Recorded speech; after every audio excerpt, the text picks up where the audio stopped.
Hello, I'm Philip Brunelle, Artistic Director and founder of Vocal Essence and organist choirmaster at Plymouth Congregational Church in Minneapolis. So every once in a while, I am thrilled to come upon a name of a composer that I didn't know.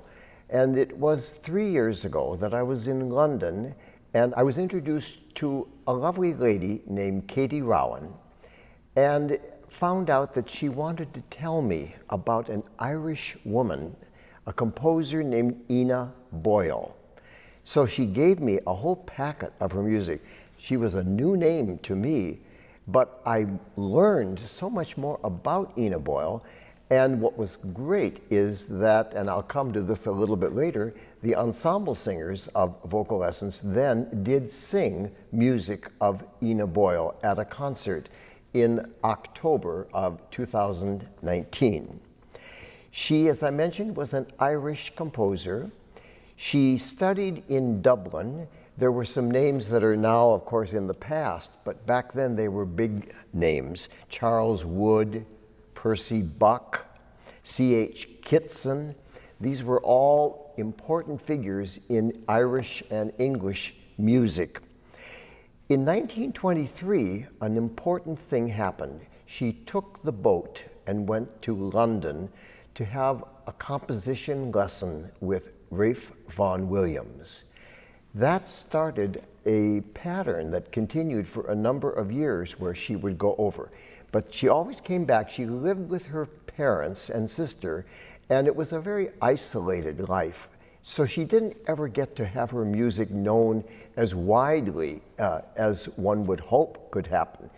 But nonetheless, she did go back and forth to London. She did see Vaughan Williams a number of times. He was very complimentary about her music. And she wrote in that kind of style that would have been, as I mentioned, she lived 1889, died in 1967. So there was a kind of Vaughan Williams-y feeling, a romantic feeling about her music. Here is the beginning, for instance, of a piece she wrote that was called Soldiers at Peace, written at the end of the First World War.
And then the chorus comes in and it starts the text, "Grieve not for those whose still unfading spring is graven deep in England's soil." Music of Ina Boyle. Well, as I mentioned, the ensemble singers sang a beautiful set of pieces by her. They are called the Gaelic Hymns, composed in 1924. There are 6 of them, and it was a treat, not only to sing them, but that Katie Rowan came over from London to be at what was the world premiere of all of them together. These are words that come from the Gaelic, and Ina's settings, well, they're magical. And one of the things that I'm looking forward to, hopefully next year, is going to Dublin, going to Trinity Library, and looking through, because there's a lot of Ina Boyle music that has never been published, that's still there in manuscript. I know we need to be singing more music of Ina Boyle. We've done some at Plymouth Church. but not much. So I'm looking forward to going to Trinity and having a chance to explore and discover new music of Ina Boyle, an important voice, certainly, in choral music, and particularly from Ireland. So here is her setting of the last of the Gaelic hymns. It's called Soul, S-O-U-L, Soul, Peace, and begins with an alto solo. Since thou, Christ, it was who didst buy the soul at the time of yearning the life. And it goes on from there, and then finally, it changes beautifully and becomes this kind of benediction of the saints when Michael, the archangel, welcomes the soul to heaven. Music of Ina Boyle.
And then Michael the archangel.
Have a wonderful day.